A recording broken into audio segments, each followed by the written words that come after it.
ओम श्री सांब शिवाय नमः। ओम श्री गणेशाय नमः। श्री शिव महापुराण में द्वितीय खंड उत्तरार्ध तृतीया शत रुद्र संहिता अथ प्रथमो अध्यायः। सूत जी से शौनक आदि मुनियों का शिवावतार विषयक प्रश्न। मैं परम आनंद स्वरूप अत्यंत लीलाओं से युक्त सर्वत्र व्यापक महान गौरी प्रिय कार्तिकेय और गजानन को उत्पन्न करने वाले आदिदेव महेश्वर शंकर को नमस्कार करता हूँ। शौनक जी बोले, हे व्यास शिष्य, हे महाभाग, हे ज्ञान और दया के सागर सूत जी, आप शिव जी के उन अवतारों का वर्णन कीजिए जिनके द्वारा उन्होंने सज्जन व्यक्तियों का कल्याण किया है। सूत जी बोले, हे मुने, हे शौनक, मैं शिवजी में मन लगाकर और इंद्रियों को वश में करके भक्तिपूर्वक शिवजी के अवतारों का वर्णन आप महर्षि से कर रहा हूँ। आप सुनिए। हे मुने, पूर्व काल में इसी बात को सनत कुमार ने शिव स्वरूप तथा सत्पुरुषों की रक्षा करने में समर्थ नंदीश्वर से पूछा था। तब शिवजी का स्मरण करते हुए नंदीश्वर ने उनसे कहा था। नंदीश्वर बोले, हे सनत कुमार, सर्वव्यापक तथा सर्वेश्वर शंकर के विविध कल्पों में यद्यपि असंख्य अवतार हुए हैं, फिर भी मैं अपनी बुद्धि के अनुसार यहाँ पर उनका वर्णन कर रहा हूँ। 19वां कल्प श्वेत लोहित नाम वाला जानना चाहिए। इसमें प्रथम सद्योजात अवतार कहा गया है। उस कल्प में जब ब्रह्मा जी परम ब्रह्म के ध्यान में अवस्थित थे, उसी समय उनसे शिखा से युक्त श्वेत और लोहित वर्ण वाला एक कुमार उत्पन्न हुआ। ब्रह्मा जी ने उस पुरुष को देखते ही उन्हें ब्रह्म स्वरूप ईश्वर जानकर उनका हृदय में ध्यान करके हाथ जोड़कर प्रणाम किया। उनको सद्योजात शिव समझकर वे भुवनेश्वर अत्यंत हर्षित हुए और बार बार सद्बुद्धि पूर्वक परम तत्व रूप उन पुरुष का चिंतन करने लगे। उसके बाद ब्रह्मा के पुनः ध्यान करने पर श्वेतवर्ण, यशस्वी, परम ज्ञानी एवं परब्रह्म स्वरूप वाले अनेक कुमार उत्पन्न हुए। उनके नाम सुनंद, नंदन, विश्वनंद और उपनंदन थे। ये सभी महात्मा उनके शिष्य हुए। उनके द्वारा यह संपूर्ण ब्रह्मलोक समावृत है। उन्हीं सद्योजात नामक परमेश्वर शिवजी ने प्रसन्न होकर प्रेम पूर्वक ब्रह्मा जी को ज्ञान प्रदान किया एवं सृष्टि उत्पन्न करने का सामर्थ्य भी प्रदान किया। इसके बाद 20वां रक्त नामक कल्प कहा गया है, जिसमें महातेजस्वी ब्रह्मा जी ने रक्तवर्ण धारण किया। जब पुत्र प्राप्ति की कामना से ब्रह्मा जी ध्यान में लीन थे, उसी समय उनसे रक्तवर्ण की माला तथा वस्त्रों को धारण किए हुए रक्त नेत्र वाला तथा रक्त आभूषणों से अलंकृत एक कुमार प्रादुर्भूत हुआ। ध्यान में निमग्न ब्रह्मा जी ने उन महात्मा कुमार को देखते ही उन्हें वामदेव शिव जानकर हाथ जोड़ करके प्रणाम किया। तदुपरांत उनसे लाल वस्त्र धारण किए हुए विरजा, विवाह, विशोक और विश्वभावन नामक 4 पुत्र उत्पन्न हुए। उन्हीं वामदेव नामक शिव ने प्रसन्न होकर प्रेम पूर्वक ब्रह्मा जी को ज्ञान प्रदान किया और सृष्टि उत्पन्न करने की शक्ति भी प्रदान की।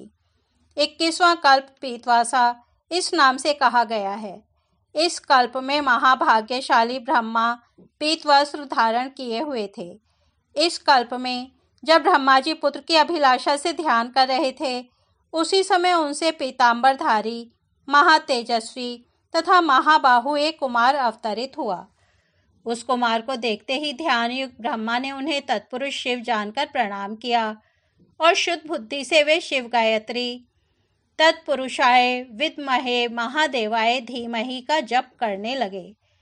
संपूर्ण लोकों से नमस्कृत महादेवी गायत्री का ध्यान मग्न मन से जप करते हुए देखकर महादेव जी ब्रह्मा पर बहुत ही प्रसन्न हुए। उसके बाद ब्रह्मा जी के पार्श्व भाग से पीत वस्त्रधारी अनेक दिव्य कुमार उत्पन्न हुए। वे सभी कुमार योग मार्ग के प्रवर्तक के रूप में प्रसिद्ध हुए। तदनंतर ब्रह्मा जी के पीतवासा नामक कल्प के व्यतीत हो जाने के पश्चात शिव नामक एक अन्य कल्प प्रारंभ हुआ। उस कल्प के 1000 दिव्य वर्ष बीतने पर जब सारा जगत जलमय था, उस समय ब्रह्मा जी प्रजाओं की सृष्टि करने के विचार से समस्त जग को जल में देखकर दुखी होकर सोचने लगे।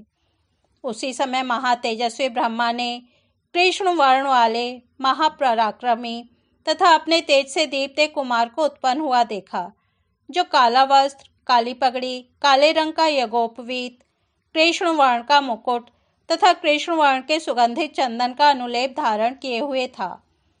ब्रह्मा जी ने उन महात्मा, घोर पराक्रमी, कृष्ण पिंगल वर्णयुक्त, अद्भुत तथा अघोर रूपधारी देवाधिदेव शंकर को देखकर प्रणाम किया। इसके बाद ब्रह्मा जी अघोर स्वरूप ब्रह्म का ध्यान करने लगे और उन भक्तवत्सल तथा अविनाशी अघोर की प्रिय वचनों से स्तुति करने लगे। तत्पश्चात ब्रह्मा जी के पार्श्व भाग से कृष्ण सुगंधानुलेपन से लेप्त कृष्ण वर्ण के 4 महात्मा कुमार उत्पन्न हुए। कृष्ण, कृष्ण शिख, कृष्णास्य, कृष्ण कंठ धृक, इस प्रकार के अव्यक्त नाम वाले वे परम तेज से संपन्न तथा शिव स्वरूप थे। इस प्रकार के उन महात्माओं ने ब्रह्मा जी को सृष्टि करने के लिए घोर अघोर नामक अत्यंत अद्भुत योग मार्ग का उपदेश दिया। श्री सूत जी ने कहा, हे मुनीश्वरों, इसके बाद ब्रह्मा जी का विश्व रूप इस नाम से प्रसिद्ध एक अत्यंत अद्भुत कल्प प्रारंभ हुआ। उस कल्प में मूत्र कामना वाले ब्रह्मा जी ने शिव जी का मन से ध्यान किया। तब महानाद स्वरूप वाली विश्व रूपा सरस्वती उत्पन्न हुई और उसी तरह शुद्ध स्फटिक के समान कांति वाले तथा सभी आभूषणों से अलंकृत परमेश्वर भगवान शिव ईशान के रूप में प्रकट हुए। ब्रह्मा ने अजन्मा, विभु, सर्वगामी, सब कुछ देने वाले, सर्वस्वरूप, रूपवान एवं रूप रहित उन ईशान को देखकर प्रणाम किया। इसके बाद सर्वव्यापक उन ईशान ने भी ब्रह्मा को सन्मार्ग का उपदेश करके अपनी शक्ति से युक्त हो 4 सुंदर बालकों को उत्पन्न किया। वे जटी, मुंडी, शिखंडी तथा अर्धमुंड नाम वाले उत्पन्न हुए। वे योग के द्वारा उपदेश देकर सद्धर्म करके योग गति को प्राप्त हो गए। नंदीश्वर बोले, हे सनत कुमार, हे सर्वज्ञ, इस प्रकार मैंने लोक के कल्याण के निमित्त शिव के सद्योजात आदि अवतारों का संक्षेप से वर्णन किया। हे महाप्राज्ञ, तीनों लोकों के लिए हितकर उनका संपूर्ण यथोचित व्यवहार इस ब्रह्मांड में फैला हुआ है। महेश्वर की ईशान, तत्पुरुष, अघोर, वामदेव तथा सद्योजात नामक 5 मूर्तियां ब्रह्म संज्ञा से इस जगत में प्रख्यात हैं। उनमें ईशान प्रथम तथा सर्वश्रेष्ठ शिव रूप कहा गया है, जो साक्षात प्रकृति का भोग करने वाले क्षेत्रज्ञ को अधिकृत करके स्थित है। शिव जी का द्वितीय रूप तत्पुरुष संज्ञक है, जो गुणों के आश्रय वाले तथा भोगने योग्य सर्वज्ञ पर अधिकार करके स्थित है। शिव जी का जो तीसरा अघोर नामक रूप है, वह धर्म के व्यवहार के लिए अपने अंगों से संयुक्त बुद्धि तत्व का विस्तार करके अंतःकरण में अवस्थित है।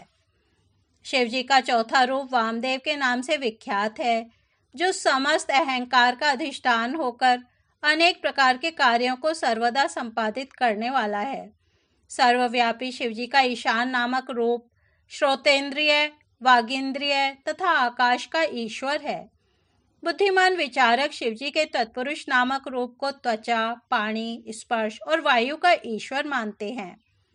मनीषी गण शिव जी के अघोर नाम से विख्यात रूप को शरीर, रस, रूप एवं अग्नि का अधिष्ठान मानते हैं। शिव जी का वामदेव नामक रूप जिह्वा, पायु, रस तथा जल का स्वामी माना गया है। शिव जी के सद्योजात नामक रूप को नासिका, उपस्थेंद्रिय, गंध एवं भूमि का अधिष्ठात्री देवता कहा गया है। अपना कल्याण चाहने वाले पुरुषों को शिव जी के इन रूपों की प्रयत्नपूर्वक नित्य वंदना करनी चाहिए, क्योंकि ये रूप सभी प्रकार के कल्याण के एकमात्र कारण हैं। जो व्यक्ति सद्योजात आदि की उत्पत्ति को सुनता अथवा पढ़ता है, वह संपूर्ण भोगों को भोगकर परम गति प्राप्त कर लेता है। इस प्रकार श्री शिव महापुराण के अंतर्गत तृतीय शतरुद्र संहिता में शिव का पंच ब्रह्मावतार वर्णन नामक पहला अध्याय पूर्ण हुआ। कल हम दूसरा अध्याय सुनेंगे। तब तक यहीं विराम देते हैं। ओम नमः शिवाय।